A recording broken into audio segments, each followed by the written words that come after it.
ये मेरी जिम्मेदारी है कि मैं आईएमएफ को मैंने हैंडल करना है, मिफ्ता साहब ने हैंडल नहीं करना। मैं पुराना डील करने वाला हूँ, मुझे 25 साल हो गए हैं इसी आईएमएफ से डील करते हुए। तो ये फिक्र ना करें, मिफ्ता साहब हो या कोई भी हो, इंशाल्लाह कुछ नहीं होगा। मुझे आईएमएफ से डील करना आता है। आई डोंट केयर अगर नहीं आते तो। मैंने को मिन्नतें नहीं करनी उनकी, मैंने अपने पाकिस्तान के मामला को देखना है। हमारा 9th रिव्यू ऑर्डर है, जो आपकी स्टैंडर्ड प्रैक्टिस है, आपको आगे रिव्यू करके पैसे पाकिस्तान को देने चाहिए $500 मिलियन। लेकिन you can't dictate, अगर नहीं आते तो will manage, no problem. You are नाज़रीन, ये हैं इसहाक डार, हमारे वफाकी वज़ीर ख़जाना, और आज इनकी परफॉर्मेंस ये है कि मिफ्ता इस्माइल के बाद इसहाक डार के बारे में ये कहा जा सकता है कि वो भी नाकाम हो गए हैं। आज डॉलर ने जो जंप किया वो तकरीबन 20 रुपये का था, और 20 रुपये की छलांग लगाने के बाद डॉलर 285 रुपये पर पहुँच गया है।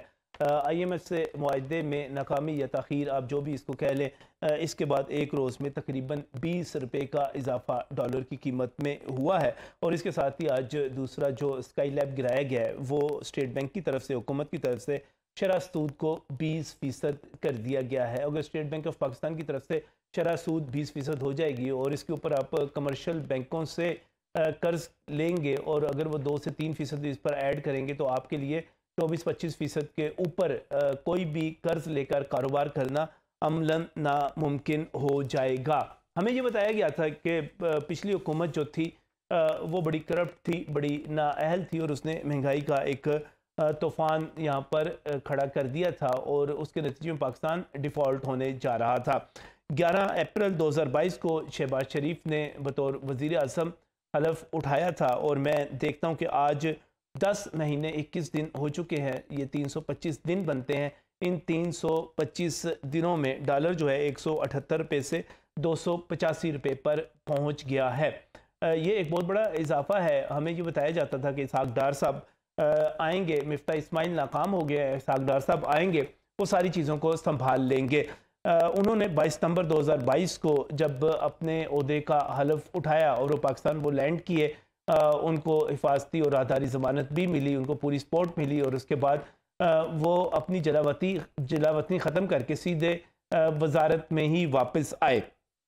5 महीने 4 दिन हो गए उनको, जहाँ पर 325 दिन हो चुके हैं शहबाज शरीफ को, वहाँ पर 155 दिन जो है वो इसहाक डार साहब को हो चुके हैं। और इस वक्त ये कोई 3720 घंटे बनते हैं। मेरे लिए एक एक लम्हा मुश्किल होता चला जा रहा है जो मैं गिनता चला जा रहा हूँ, क्योंकि मुझे बताया गया था कि इसहाक डार वो शख्सियत हैं, वो आएंगे तो इसहाक डॉलर जिन्हें कहा जाता था वो डॉलर को बिल्कुल काबू कर लेंगे, क्योंकि उन्होंने जब शेख रशीद ने उनको चैलेंज दिया था तो वो डॉलर 100 रुपये से कम लेकर चले गए थे। मुझे ये बताया गया था कि इसहाक डार साहब जब आएंगे तो वो IMF के साथ ऐसी डील करेंगे, ऐसी ज़बरदस्त डील करेंगे, क्योंकि उनको तजर्बा बहुत है। उन्होंने IMF का प्रोग्राम इससे पहले भुगताया हुआ है और IMF के प्रोग्राम को मुकम्मल करने का क्रेडिट और तजर्बा उनके पास और एतमाद उनके पास मौजूद है। लिहाजा IMF के साथ मामलात वो बेहतर तौर पर तय कर सकते हैं। वो बता रहे थे कि जब वो आएंगे तो महंगाई जो है उन्होंने तारीख की कम तरीन सतह पर लेकर गए थे उस वक़्त जब वो मियाँ मोहम्मद नवाज शरीफ के साथ वज़ीर ख़जाना के तौर पर थे।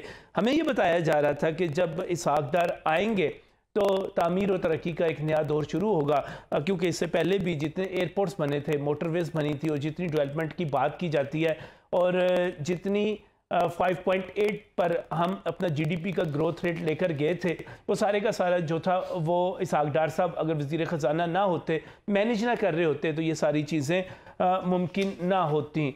हमें बताया जा रहा था कि इसहाक डार साहब आएंगे तो ऑपरेशन ज़रब अज़ब के लिए उन्होंने जिस तरह फ़ंड्स दिए थे, अमन व अमान को यकीनी बनाया था, इसहाक डार साहब एक मरतबा फिर यहाँ पर अमन लेकर आएंगे। और मईशत अगर बेहतर होती है और इंसान की मुआश बेहतर होती है, उसका रोज़गार बेहतर होता है, तो वो अमन की सबसे बड़ी गारंटी होती है।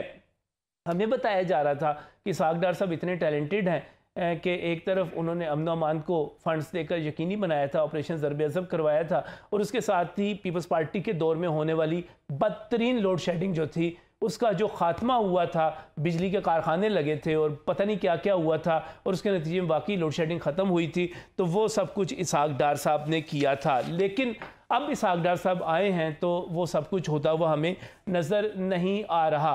अब इसहाक डार साहब आए हैं तो महंगाई जो पिछले 50 बरस की कम तरीन सतह पर गई थी, अब इसहाक डार साहब के आने के बाद वो तारीख के जो हमारे पिछले 50 बरस की बुलंद तरीन सतह पर चली गई है। पहले इसहाक डार साहब आए थे तो उन्होंने डॉलर जो था 100 से नीचे लेकर गए थे। अब डॉलर जो है वो इस तरह छलांगे लगा रहा है कि वो खुद जो कहते थे कि इसको 200 से नीचे होना चाहिए, वो कहीं पर काबू नहीं आ रहा। इस वक्त जो डिफ़ॉल्ट की बातें की जा रही हैं वो कितनी ठीक हैं, कितनी गलत हैं, हम खड़े कहाँ पर हुए हैं, आने वाले दिनों में हमारे साथ होने क्या जा रहा है। और ना इसहाक डार का जादू चल रहा है इकनॉमिक्स के हवाले से, ना शहबाज शरीफ की एडमिनिस्ट्रेशन चल रही है। और जिस शहबाज स्पीड की बात की जाती थी वो लगता है कि उस स्पीड के साथ इस वक्त डॉलर आगे बढ़ता चला जा रहा है। तो क्या इस वक्त मुल्क को एक मालियाती एमरजेंसी की ज़रूरत है और एक मिसाक मईशत भी होना चाहिए, लेकिन क्या हमारे सियासतदान करेंगे? क्या होना चाहिए, क्या नहीं होना चाहिए? इस पर बात करने के लिए हमारे साथ जो पैनलिस्ट मौजूद हैं वो अपनी अपनी फील्ड का एक बड़ा नाम है। मैं स्टूडियो में तारुफ करवाना चाह रहा हूँ। मेरे साथ यहाँ पर अशरफ भट्टी साहब मौजूद है। अशरफ भट्टी क्या पाकिस्तान से लेकर अब तक तजारत के हवाले से एक बड़ा नाम है। आप सदर हैं अंजुमन ताजरान पाकिस्तान के। बहुत बहुत शुक्रिया भट्टी साहब हमें यहाँ पर ज्वाइन करने के लिए।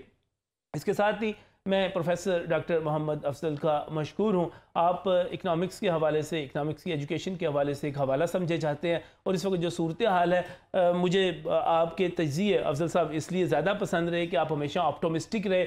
मैं भी ऑप्टोमिस्टिक रहना चाहता हूँ, रिजाइयत पसंद रहना चाहता हूँ, लेकिन मेरे लिए मुश्किल होती चली जा रही है। आप किस तरह सूरत हाल को देख रहे हैं, मेरे लिए बहुत अहम होगा। इसके साथ ही अशरफ मेहताब साहब का मैं मशकूर हूँ। आप एक तवील एक्सपीरियंस रखते हैं इकनॉमिक रिपोर्टिंग के हवाले से। नई बात अखबार के आप चीफ रिपोर्टर हैं और चीज़ों को, इकनॉमिक्स को बहुत बेहतर तौर पर समझते हैं। आज जो खबरें आई हैं अशरफ मेहताब साहब, किस तरह देख रहे हैं आप इन सबको? बिस्मिल्लाहिर्रहमानिर्रहीम, शुक्रिया आपका। सबसे पहले तो मैं ये कहूँगा अच्छी खबरें नहीं हैं। बड़ी खबरें हैं और तीनों ही जो है वो महंगाई के हवाले से ही है। कहीं पे रिलीफ की बात नहीं जो कि अक्सर की जाती है गरीब के लिए। हुक्मरान जब भी आते हैं वोट लेते हैं और यही कहते हैं कि हम गरीबों को रिलीफ देने के लिए जा रहे हैं ऊपर, लेकिन वो रिलीफ नहीं नजर आया। उसमें नंबर 1 आपने डॉलर की बात की, इतनी बड़ी छलांग लगाई डॉलर ने। जिस तरह पेट्रोल एक ही दिन में 35 पे महंगा किया, फिर 22 पे किया, अब ये उसी तरह से इसने भी छलांग लगाई है। तो ये कोई लम्हा अच्छा नहीं है हमारे लिए, ये महंगाई का सबब बनेगा। सही। उसके बाद सोने की कीमत में एक दिन के अंदर 11,000 रुपये, 1100 नहीं 11,000 रुपये उसमें इजाफा हुआ और वो 2,07,000 की सतह पे आके रुका। इसी तरह सूद की बात की जाए, शरह सूद की, तो वो आपके सामने है कि स्टेट बैंक ने स्टेट वे उसमें 3% इजाफा कर दिया है और होता था 50 पॉइंट और मतलादा पॉइंट, 1 पॉइंट, 2 पॉइंट, लेकिन 3 पॉइंट। और वो जो 20% आप कह रहे हो 20 नहीं होगा, वो 24 से 25% होगा।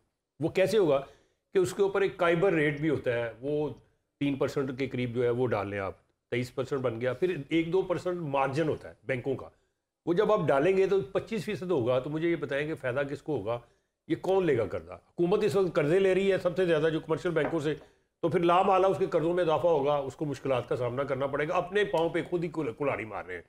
बैंकों की अगर बात करें तो जो निजी शोबा है वो इस वक्त कर्जे नहीं ले रहा, देखा जाए तो बहुत ही कम, ना होने के बराबर है।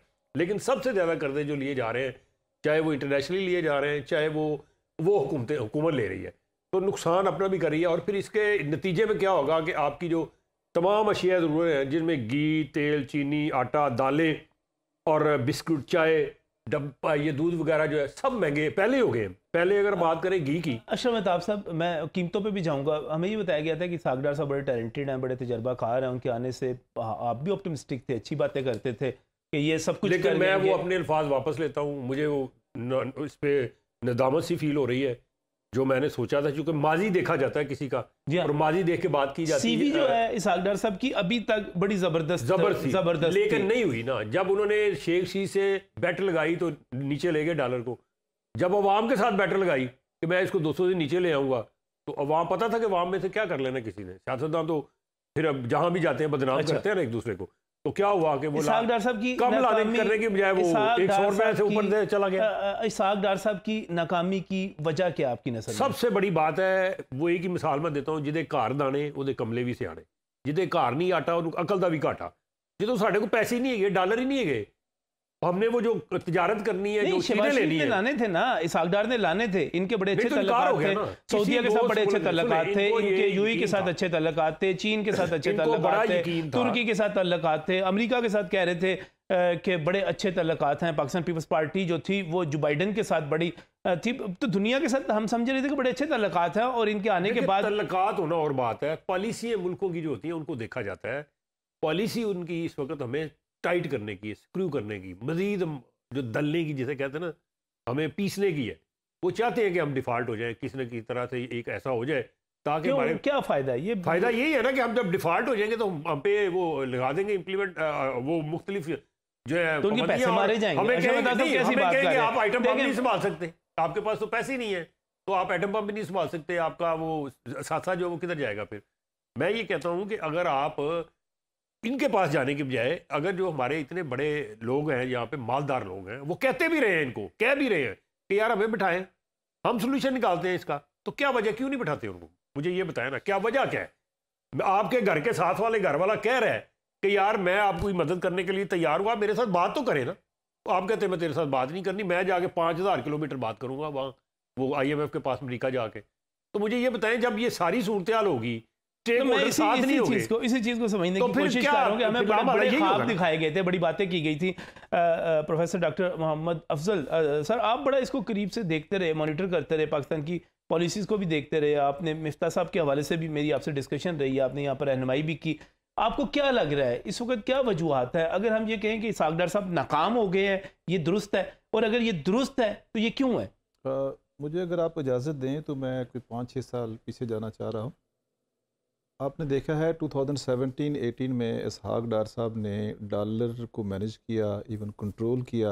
हम कह सकते हैं कि उस वक्त डॉलर था अंडर फिक्स एक्सचेंज रेट, और ये गवर्नमेंट्स करती हैं अपने इलेक्शन ईयर्स में।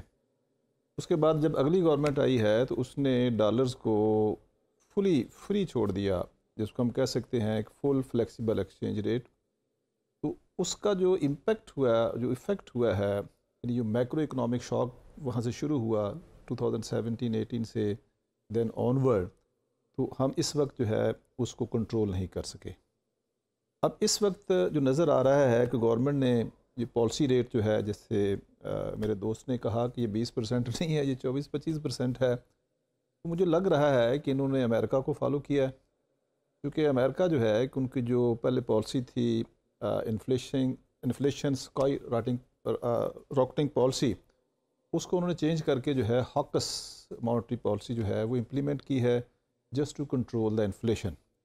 मुझे ऐसे ही लग रहा है कि ये भी इलेक्शन ईयर जो कि 2023 में एक्सपेक्टेड है, इसमें गवर्नमेंट ने इन्फ्लेशन को कंट्रोल करने के लिए जो है एक policy rate through state bank जो है उसको 17 से 20% पे ले गए ताकि इन्फ्लेशन कंट्रोल हो। नहीं, इन्फ्लेशन जो है एक मिनट सर, आमतौर पर समझा जा रहा है कि शरह सूद बढ़ने से महंगाई बढ़ेगी। आप ये कह रहे हैं कि ये कंट्रोल होगी? ये इंटेंशन है कि जी पॉलिसी रेट जो है ज़्यादा करने से लोग ज़्यादा कर्जे नहीं लेंगे, ज़्यादा एक्सपेंडिचर्स नहीं करेंगे, तो मे बी इन्फ्लेशन कंट्रोल हो जाए। ये मुझे इस पॉलिसी में नज़र आया है।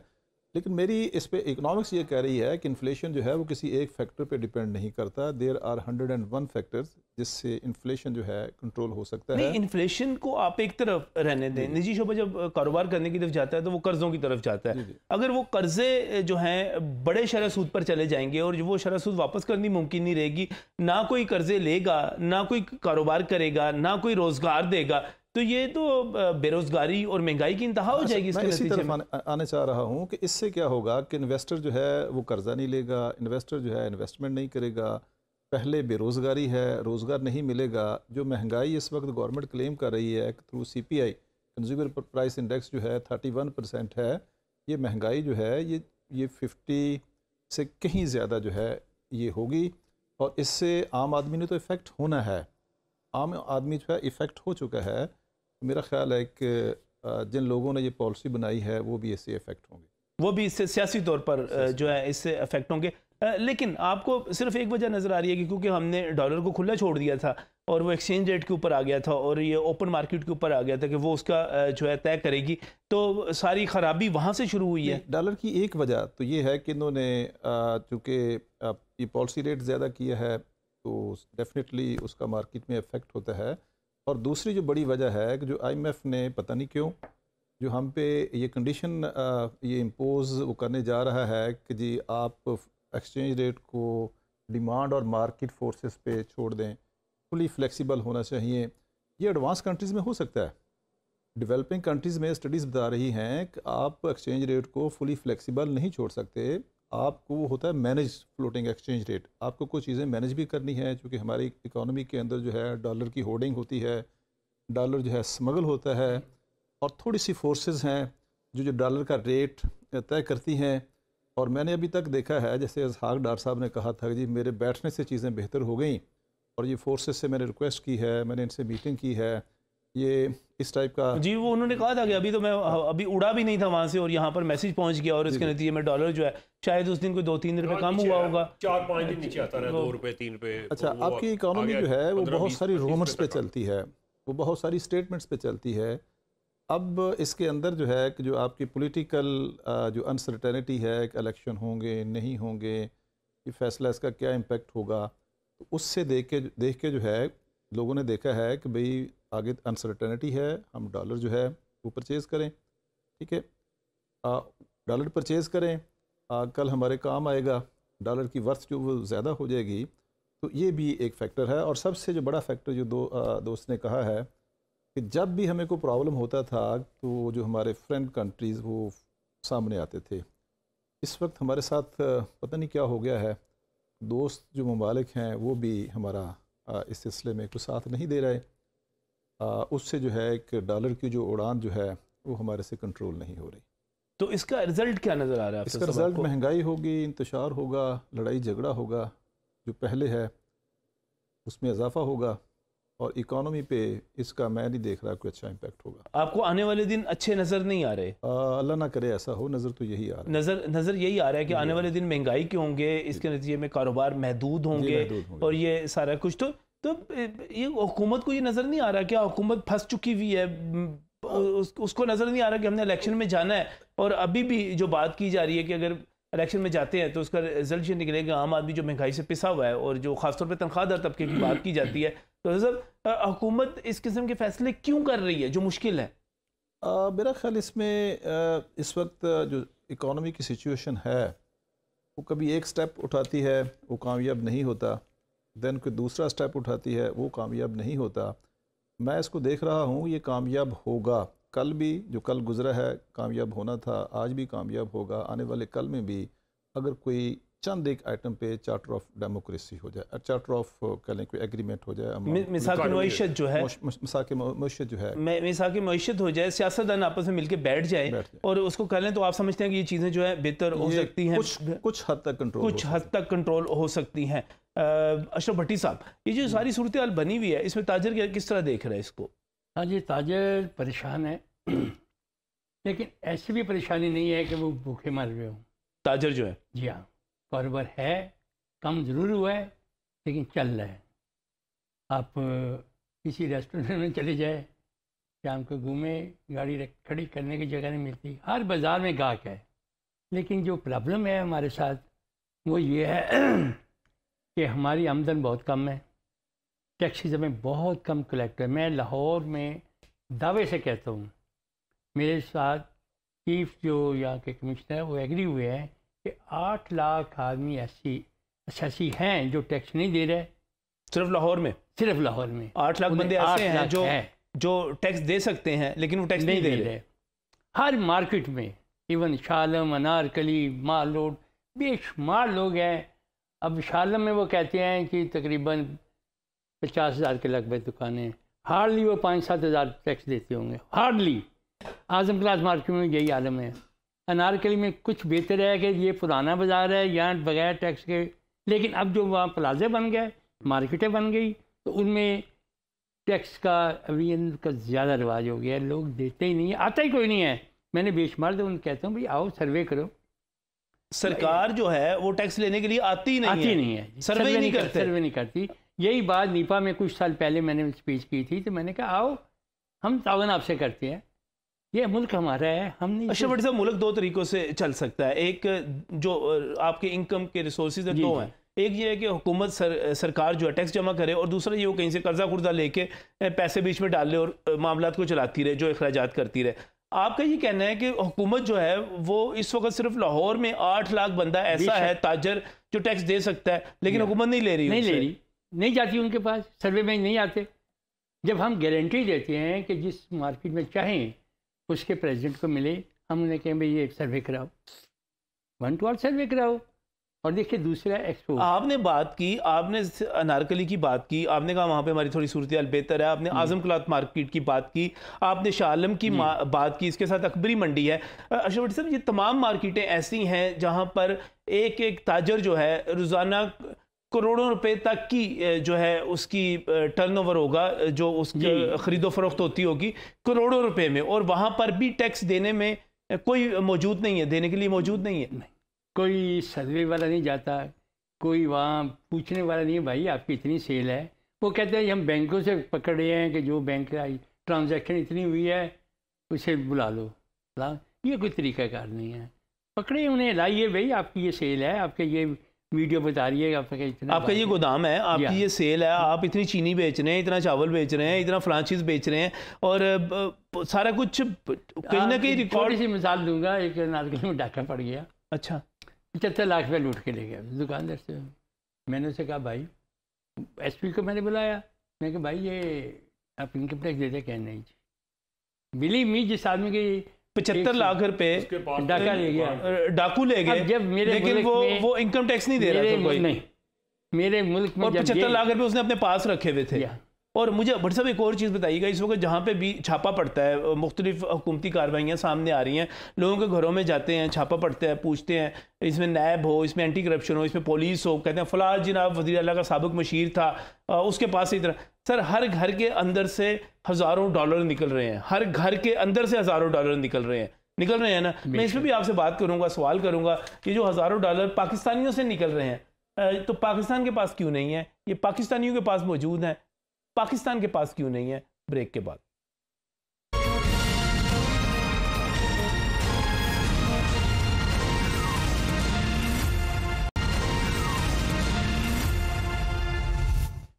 नाज़रीन, डॉलर की कहानी है बहुत दिलचस्प और बहुत मज़ेदार, और मज़ेदार कह सकते हैं, उसके साथ साथ आप ये भी कह सकते हैं कि हम सब के लिए एक रुला देने वाली कहानी है। डॉलर की कहानी पाकिस्तान की कहानी से जुड़ी हुई है। कुछ डॉलर पाकिस्तान को चाहिए, यानी कि उसने IMF के पास जाना है, 1 अरब सवा अरब डॉलर की उसने किस्त लेनी है, तो उसके लिए वो नाक रगड़ता है, वो एड़ियाँ रगड़ता है, वो तरले कर रहा है, वो मिन्नतें कर रहा है। IMF वाले जो हैं इस वक्त हमारे FBR में बाकायदा फ्लोर संभाल के बैठे हुए हैं, वो जो डिक्टेट करते हैं वो हमें सब कुछ करना पड़ता है। लेकिन दूसरी तरफ एक तस्वीर का जो रुख है वो भी बहुत ही दिलचस्प है।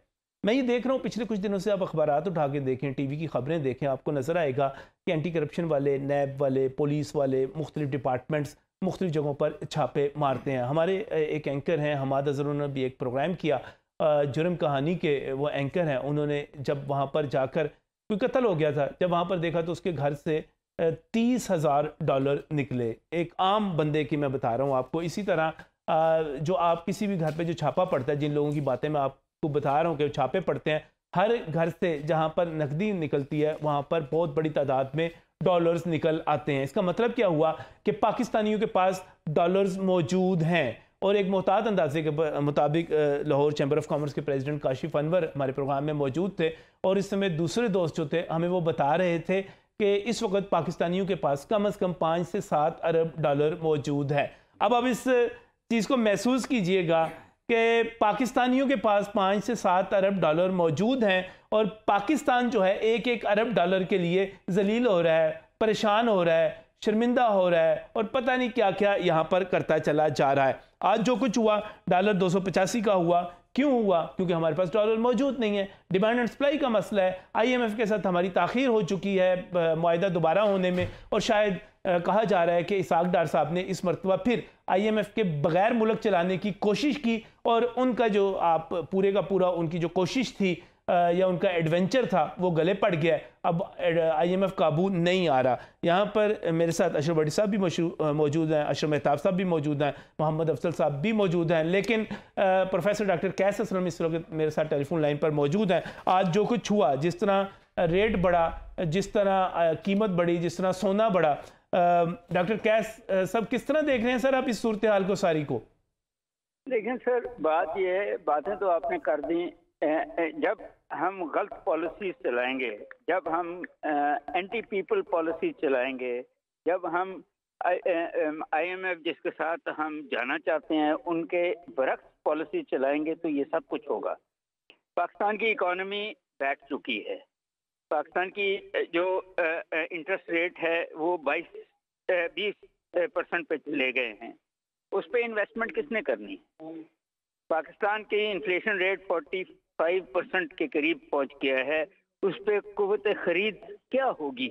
और वो उस आवाम की जो पहले गरीब है, 70 बिलियन के नए टैक्स लगाए गए, बिजली भी और गैस भी और पेट्रोल भी महंगा किया गया, उससे हर चीज़ महंगी हो गई।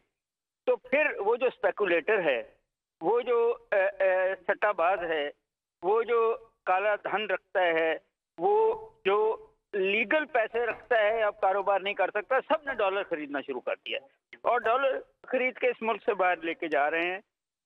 गवर्नमेंट की कोई इकोनॉमिक पॉलिसी नहीं है, गवर्नमेंट की कोई पॉलिटिकल पॉलिसी नहीं है, गवर्नमेंट की कोई स्ट्रक्चरल रिफॉर्म करने की पॉलिसी नहीं है। IMF ने जो भी बातें कही इन्होंने अब तक नहीं की, सिवाय इसके कि थोड़ी सी अपने लोगों को कहा कि जी पेट्रोल अब आप खर्च करें और थोड़ा ये। सर बात यह है कि पाकिस्तान जो 230 मिलियन प्लस का मुल्क है, उसके अगर 80% अवाम खाना नहीं खा सकेंगे एक दिन का, तो फिर खुद ही कहें कि डिफॉल्ट कहाँ है।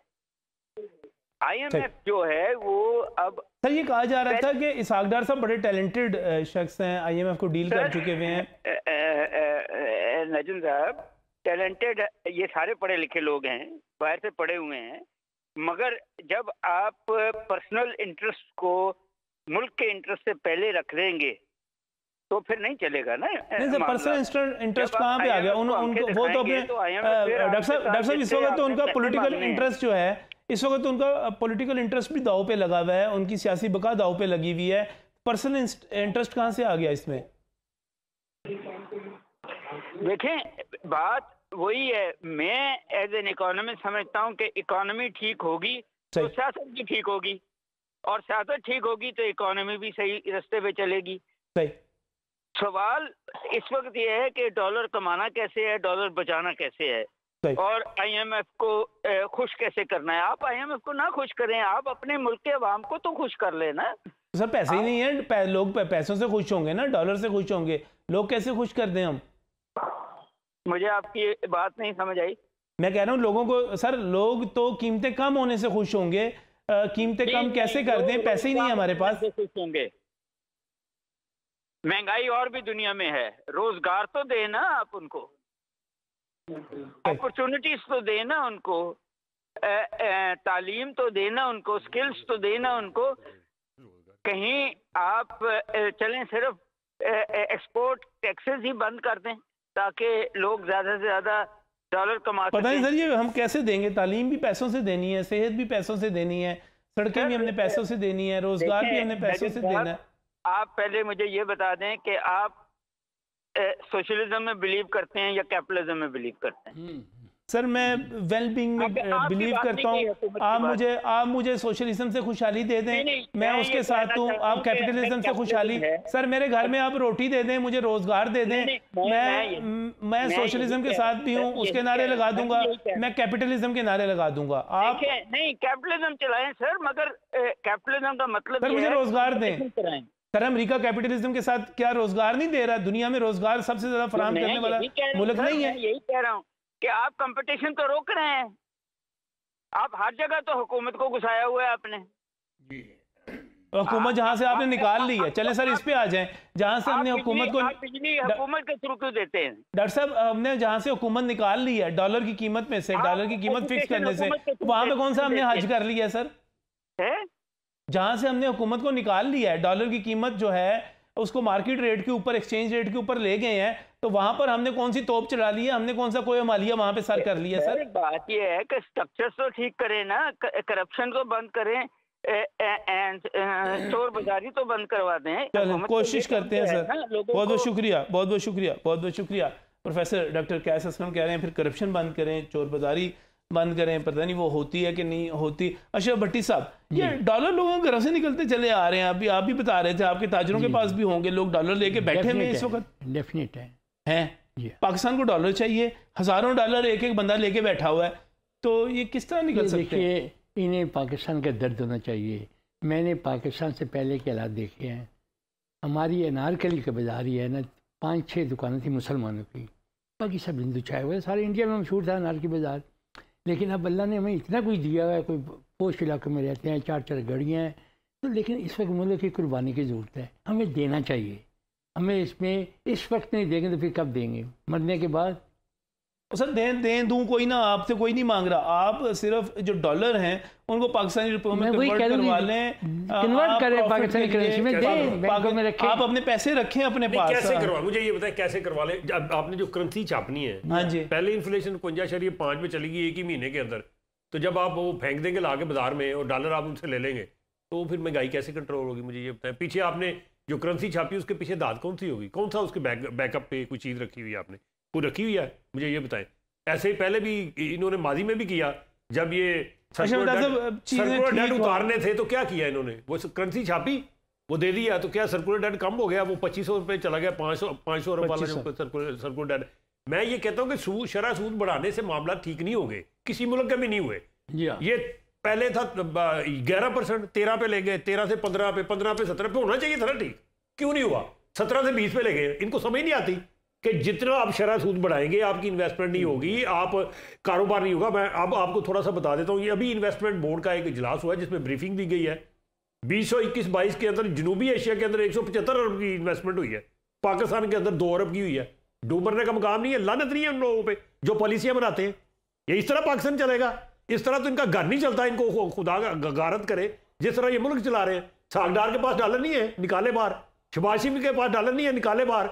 ये सारे जितने लोग हैं लाए ना, पहले जिस तरह ये मांगते हैं लोगों से चंदा, जी उधर तुर्किया में आ गया जी सलाब, वो आ गया जल्जला, लाए पैसे दे, लोगों से निकलवा रहे हैं। कभी इन्होंने सुना कभी कि इनके अपने जाती तौर पर इन्होंने डाले हो जी मैं ये दे रहा हूँ 10 अरब रुपया ले लीजिए? देखिए कैसे होगा, मेरी बात सुनिए कैसे। इसके अलावा जो इन्होंने अभी सारे कोशिशें कर रहे हैं। मैं लानत की बात किसी पे कर सकता, मैं किसी को गारत करे, क्या करूं? नहीं, बच्चे भूखे मरेंगे, बच्चे किसी के भूखे मरेंगे, उसके बावजूद देखूंगा क्या सर? ये हर दौर में नहीं रहा। किस दौर में? हर दौर में हम महंगाई के हवाले से अशरफ मेहताब साहब बहुत बेहतर थे। हर दौर में यही नहीं कहा गया कि अब बदतरीन दौर आ गया। नहीं कहा गया, लेकिन उसमें हर दौर में ये नहीं कहा गया। उस दौर में फिर भी गुजारा हो रहा था। अब जाए जरा सड़कों पे जाए, शहरों पे देखें सर, हर दौर में ये बात नहीं। क्या इमरान खान साहब के दौर में, क्या इमरान खान साहब के दौर में आप कुछ नहीं कहते रहे? मैं उसको अच्छा कह रहा हूं। उस वक्त तो डॉलर आधे पे था, पेट्रोल कह रहा हूं, मैं अच्छा कह रहा हूं। पेट्रोल जो है 125 रुपए कम था उस वक्त। सरकार उन्होंने ही तो बेड़ा गर्क किया ना, उन्होंने ही तो ये पॉलिसी लेके आए, ओपन कर दे, डॉलर को खोल दे, खुला छोड़ दे, तो उसी वजह से हुआ ना। फिर आगे जो कर्जे लिए उसके ऊपर जो आपने सूद देना है, फिर देना है, तो मजीद उसमें इजाफा होता जा रहा है। मैं ये कह रहा हूं कि अपनी चादर को अपने को जरा सुकेड़े ना, अपने पांव जो उसके अंदर करें, बाहर जाने की कोशिश ना करें। आपके पास जो ये आप देख रहे हैं छापे सारी बात है, मुझे मैं कोई पॉलिसी लेके आए ना, मोहम्मद अफजल साहब, डॉलर आपने छुड़ाने हैं, कोई पॉलिसी लेके आए, लोगों को इंसेंटिव दे, वो डॉलर आपको दे देंगे, उस पॉलिसी से आपको फायदा हो जाएगा। फिर मुल्क को डॉलर, जब इन्होंने बड़ों ने डॉलर छुपा के रखे हुए हैं, इन्हीं सियासतदानों ने, इन्हीं बड़े लोगों ने, तो मैं उनको क्या कहूँ? मुझे ये बताओ, आपका बच्चा, मेरा बच्चा, गरीब का बच्चा मर रहा हो, अभी और ये याशियां कर रहे हो। कैस असलम सब कुछ बातें कर रहे थे, अशरफ मेहताब साहब अभी गुस्से में हैं, वो बहुत सारी बातें कर रहे हैं, भट्टी साहब ने भी बहुत सारी बातें की। तो सर ये जो वजीर खजाना बैठा हुआ होता है उसको नहीं ये सारी चीज़ें नज़र आ रही होती?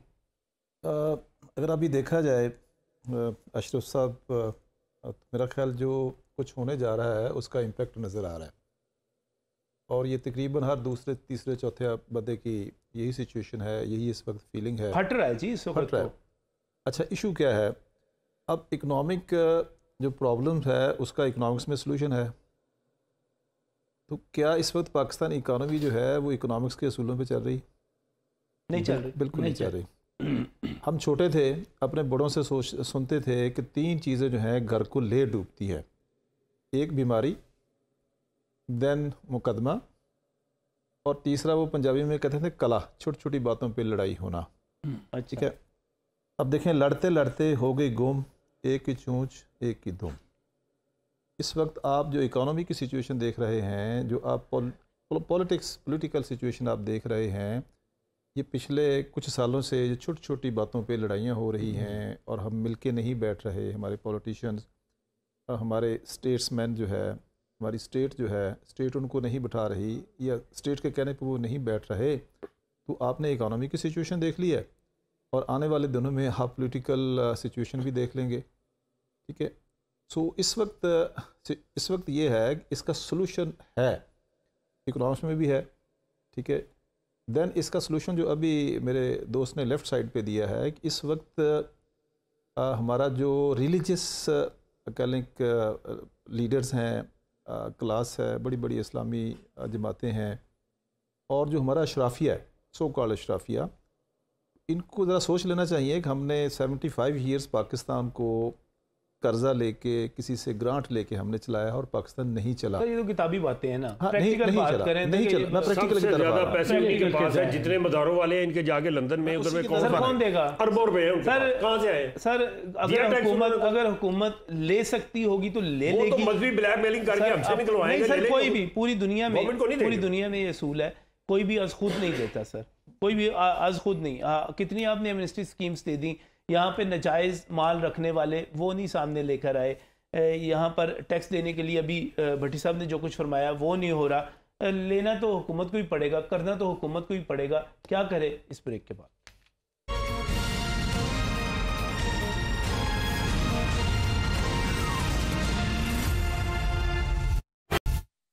Welcome back from break. नाज़रीन, यहाँ पर बहुत सारी बातें किताबी नौइयत की होती हैं, और किताबी नौइयत की ये बातें होती हैं कि लोगों को बड़ा जी मुल्क का ख्याल करना चाहिए, लोगों का ज़मीर जागना चाहिए।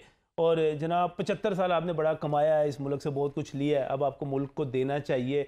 और मुझे नहीं पता कि इस तरह की बातों से कोई इम्प्रेस होता है या नहीं होता, या कोई भी बंदा इसके नतीजे में कुछ करता है या नहीं करता। क्योंकि मैंने ये देखा कि यहाँ पर एमनेस्टी स्कीम्स भी आई और लोगों से कहा गया कि अगर आपके पास नाजायज़ दौलत है, यानी कि आपने चोरी, डाके, करप्शन से, इवन आपने कत्ल करके किराए के कातिल बन के भी पैसे जमा किए हुए हैं, तो आप वो पैसे जो हैं शो कर दें। इसका 5%, 10%, 2% जितना भी मुख्तलिफ दौर में रहा, शायद खान अब्बासी साहब ने ये किया, इमरान खान साहब ने 2 मरतबा ये किया, आप ये अपने पैसे सामने लें। लोग वो पैसे भी सामने नहीं लाते, तो अब हुकूमत को करना क्या चाहिए, इस पर बात करेंगे आखिरी हिस्से में, क्योंकि लोगों के पास तो धन मौजूद है, पाकिस्तानियों के पास मौजूद है। हुकूमत नाकाम हो चुकी, मुझे इसमें कहने में मौजूदा हुकूमत जो है, ख़ास तौर पे पिछली हुकूमत भी, मौजूदा हुकूमत से जो एक्सपेक्टेशंस थी वो भी, तो बड़ी सब करना क्या चाहिए हुकूमत करना ये है कि जब मरीज़ दवाई ना पिए तो उसे ज़बरदस्ती दवाई पिलानी पड़ती है ज़िंदा रखने के लिए। सही। और अगर लोग नहीं इस तरफ आते तो ज़बरदस्ती करना चाहिए। ये मुल्क का सवाल है, ये किसी की ज़ात का सवाल नहीं है ना। लेकिन बट सब बड़ा पहले भी मिसाल दी जाती है कि आप लोगों के डॉलर जब्त कर लें। आपने एटमी धमाकों के बाद डॉलर जब्त कर लिए, फ्रीज़ कर दिया आपने, आज तक जो है वो तोहमत जो है वो लगी हुई है, अपनी जगह पर मौजूद है। हुकूमत सख्ती करती है तब फंसती है, हुकूमत नरमी करती है तब फंसती है। तो फिर हालात ऐसे ही रहेंगे। अगर सख्ती नहीं करेगी तो ये ठीक नहीं होगा हालात। यहाँ सख्ती चाहिए, यहाँ अब देखिए टाइमिंग है, 8 बजे दुकानें बंद होनी चाहिए ताकि बिजली बच जाए। सुबह जल्दी खोलो भी, 8 बजे खोल लो। हम अपनी जवानी में 8 बजे खोलते थे, शाम को 7, 7:30 बंद कर देते। तो इतना कुछ होता था। अब कुछ सोच ही ख़त्म हो गई लोगों की। पता नहीं सोए पैसा पैसा पैसा क्या करेंगे ये, बच्चों का नहीं पता। सुबह आते हैं बच्चे सोए होते हैं, रात को जाते बच्चे सोए होते हैं। तो कई दिन मुलाकात नहीं बच्चों के इनसे होती थी, बस पैसे के पीछे पड़े हुए। तो इसे कौमी लेवल पे सोचना चाहिए, हमारे बड़ों को भी सन्मान देना चाहिए कि भाई इस तरफ आए, ये मुल्क ने आपको बहुत कुछ दिया है, हमारी सोच से बाला है, लेकिन हमें कुछ देना चाहिए। प्रैक्टिकली मोहम्मद अफजल साहब, प्रैक्टिकली क्या होना चाहिए सर? मेरा ख्याल इसमें इस वक्त हमारा पैनल का कंसेंसस है कि हमारी पब्लिक के पास डॉलर हैं, पाकिस्तान के पास नहीं है। अब वो डॉलर जो है कि उनसे कैसे वापस लेने हैं, तो इसमें गवर्नमेंट को कोई ऐसे इंसेंटिव्स देने चाहिए ताकि डॉलर जो है वो मार्केट में वापस आए, डॉलर जो है किसी प्रोडक्टिव या इंसेंटिव देना चाहिए या कोई खौफ देना चाहिए कि ये खौफ वाला एलिमेंट ठीक है, लेकिन क्या गवर्नमेंट इस पोजीशन में है कि खौफ दे सके इस वक्त? तो मेरा ख्याल है गवर्नमेंट इस पोजीशन में भी नहीं है कि इंसेंटिव दे सके कोई। सर इंसेंटिव जैसे आपने अभी काशिफ अनवर साहब को कोट किया जी, तो वो यही कह रहे थे कि अगर आप इस वक्त कोई इंडस्ट्री में इन्वेस्टमेंट का इंसेंटिव दे दें तो हो सकता है कि डॉलर तो इंडस्ट्री लगाना कौन चाहता है अफजल साहब यहाँ पर? 25%। हाँ ये इशू इंडस्ट्री इस वक्त, मुझे एक बात बताएं, फ़र्ज़ करें कि मैं एक इंडस्ट्री लगाना चाहता हूँ, उसकी निस्बत मैं सोने में इन्वेस्टमेंट क्यों ना कर लूँ, मैं रियल एस्टेट में क्यों ना कर लूँ, मैं डॉलर ही क्यों ना ख़रीद के रख लूँ जो आगे बढ़ता चला जा रहा है फौरी तौर पे। मैं इंडस्ट्री लगाऊंगा अफजल साहब, कोई 25 महकमे मेरे पास आ जाएंगे टैक्स लेने के लिए, टैक्स नहीं लेने के लिए बल्कि रिश्वत लेने के लिए, FBR मेरे पास अलहदा आएगा। इवन हमारे एक दोस्त हैं सीनियर सहाफ़ी, उनके बेटे ने मेडिकल स्टोर खोला तो उन्होंने कहा कि हमारे पास PHA तक रिश्वत लेने के लिए आता है। कोई कहते हैं कोई 25 बंदे आते हैं, उनमें से PHA भी क्योंकि वो बोर्ड्स के हवाले से उनका इतराज़ हो जाता है, वो कहते हैं कि महीने का कोई 1500 दे दिया करो, 2000 दे दिया करो, तो इस तरह कुछ नहीं, तो PHA तक रिश्वत लेता है। तो अच्छा, फिर अगर मैं इंडस्ट्री लगाता हूँ, मुझे मजदूरों का मुकाबला करना है, मुझे खाम माल के लिए मुसीबत में ख्वारी करनी है, मुझे उसकी सेल के लिए ख्वारी करनी है, मुझे वो सारी ख्वारी करने की ज़रूरत क्या है? मैं प्लॉट ले लूँगा, वो बढ़ जाएगा। फिर आप बताएं सोल्यूशन क्या है? जी मैं सर आपको बुलाया हुआ है, मैं तो आपको मसला बता सकता हूँ, मैं सहाफ़ी हूँ, मैं आपको मसला बता सकता हूँ। एक ये है कि जैसे सर ने कहा कि गवर्नमेंट इस पर कोई ऐसी कोई टाइट पॉलिसी लेके आए कि डॉलर इनके घरों से निकाले, जो कि प्री पार्टीशन भी हुआ था, लोगों ने गंदम स्टोर की थी और वहाँ पे फोर्सेस ने आके जो एक्स्ट्रा गंदम थी वो, सर मैं हैरान हो रहा हूँ, अभी छापे पड़ते हैं लोगों के घरों में, लोगों के घरों से डॉलर निकलते हैं अच्छे खासे। अच्छा, अगर ये गवर्नमेंट नहीं कर सकती तो फिर डेफिनेटली फिर किसी एक ऐसे सेक्टर में इतने अच्छे इंसेंटिव दे दिए जाएं ताकि जो है सेक्टर में डॉलर वापस आ जाए। इसके अलावा और सोल्यूशन क्या है? दूसरा ये है कि जो हमारा इस वक्त सबसे बड़ा सोर्स था जिसने पाकिस्तान को बड़ा सहारा दिया है, फॉरेन रेमिटेंसेस, उसको अट्रैक्ट करने के लिए भी गवर्नमेंट को कोई इंसेंटिव देने चाहिए ताकि बाहर से कोई डॉलर आके डॉलर की सप्लाई बेहतर हो जाए। तो इस वक्त मसला जो है सारे का सारा डॉलर का है, डॉलर आने चाहिए, डॉलर निकलने चाहिए। और मैं being the students of economics, ये मेरी ओपिनियन है और इस पर इकोनॉमिक्स भी ये कह रही है कि जिस टाइप की पाकिस्तान इकोनॉमी है, पाकिस्तान में रूल्स रेगुलेशंस हैं, अपना इन्फोर्समेंट है, इम्प्लीमेंटेशन है, इस वक्त डॉलर को फुली फ्लोटिंग नहीं करना चाहिए। इससे लेकिन वो IMF ने पाबंदी लगाई हुई है ना, वो कानून साजी कर दी हुई है इमरान खान साहब के दौर का, ये भी एक मसला है। अशरफ मेहताब साहब कंक्लूड कीजिएगा, क्या होना चाहिए इस वक्त, हुकूमत क्या करे? हुकूमत सबसे पहले अपनी तरफ तवज्जो दे। जो उन्होंने कहा था जी हमने 200 रुपया बचा लिया है और उसके ऊपर उन्होंने कुछ चीज़ें बताई थी, ये हम कट लगाएंगे, वो अभी तक इम्प्लीमेंट नहीं हुआ। क्यों नहीं हुआ? उसके ऊपर एक कमेटी बना दी है। जो काम ना करना हो ना उसके ऊपर एक कमेटी बनाए, अगली दफ़ा फिर सब कमेटी बना दे। पहले थोड़े से काम पे मट्टी और उसके बाद सारे काम पे मट्टी। कमेटी मीन मतलब मट्टी, सब कमेटी सारे काम पे मट्टी। पहले तो उसको आज जो यकम को इसको इम्प्लीमेंट होना चाहिए था, गाड़ियाँ वापस आ जानी चाहिए थी, वो जो जितने जितने मामला थे सारे ठीक हो जाने चाहिए थे, नहीं हुए और होने भी नहीं, क्योंकि कमेटी पता नहीं कब फैसला करेगी, क्या होगा लामाला कि उसके ऊपर फिर वो बर्डन कहाँ पे जाएगा, ये सारा बर्डन सारा जो है अवाम के ऊपर जाएगा। अब अवाम को सोचना पड़ेगा और इसके लिए ज़रूरी है कि अवाम जो है वो खड़ी हो और कहे कि पॉलिसी बनाओ, अदरवाइज आपको अगले बाइकआउट करेंगे, नहीं देंगे। वो अशरफ साहब ने हाल नहीं है उसका, वो कमेटी की बात की है। अगर आप थोड़ा सा ना कमेटी की फॉर्मेशन को गौर से ज़रा आप देखें, उसका एनालिसिस करें, तो कमेटी में वही लोग होते हैं जिनके पास डॉलर है, जिनके पास पहले से डॉलर पड़े हुए हैं फैसला करने के लिए। खुद जो फैसला साज हैं उनके पास बहुत बड़ी तादाद में डॉलर पड़े हुए होते हैं। बहुत बहुत शुक्रिया अशरफ मेहताब साहब तशरीफ़ लाने के लिए। मोहम्मद अफजल साहब आपका बहुत बहुत शुक्रिया। अशरफ भट्टी साहब आपका भी बहुत बहुत शुक्रिया। और अब वक्त मेरा ख्याल है इस किस्म का आ गया हुआ है। अशरफ भट्टी साहब सही कह रहे हैं कि हम सब पैसे के पीछे भाग रहे हैं, पैसा पैसा पैसा, और इसमें यकीनी तौर पर कोई भी आप खुतबा दे लें, लोगों को कायल करने की कोशिश करें तो वो पैसे की तरफ जाएंगे, उस तरफ नहीं आएंगे जिसके नतीजे में पैसा उनसे निकल रहा हो। लेकिन कभी हमें सोचना तो चाहिए कि जब हमारा मुल्क इस वक्त दिवालिया हो रहा है, इसको डॉलर चाहिए, हम सब डॉलर ख़रीदने की तरफ लगे हुए हैं। मैं आम बंदे की बात कर रहा हूँ। आम बंदा जिसके पास 20-30, 15-20, 30, 40 लाख है, वो क्या करता है? वो जाके डॉलर ख़रीद लेता है, वो सोना ख़रीद लेता है। अब प्लाटों से लोग बाहर निकले हैं तो यहाँ पर तो हमें अभी भी लोगों को लग रहा है कि डॉलर 300 से ऊपर जाएगा, आज भी लोग जाकर ख़रीद रहे हैं। हो सकता है आपको इसमें से बचत हो जाए, लेकिन उस बचत का क्या फ़ायदा कि अगर इसके नतीजे में आपका मुल्क ना रहे, ये दिवालिया हो जाए, डिफ़ॉल्ट हो जाए, खुदा न खास्ता ये बाकी ना रहे, तो फिर उसके बाद जब हम अपने घरों में सोने की टूटियाँ भी लगवा लें, क्या हो जाएगा? हम जब कब्रों में चले जाएंगे तो हमारे ऊपर जो स्लैब होगी वो जिस तरह सीमेंट की होती है वो ना भी हो, सोने की भी हो, तो क्या फ़र्क पड़ेगा? ज़रा सोचिएगा। अल्लाह हाफ़िज़।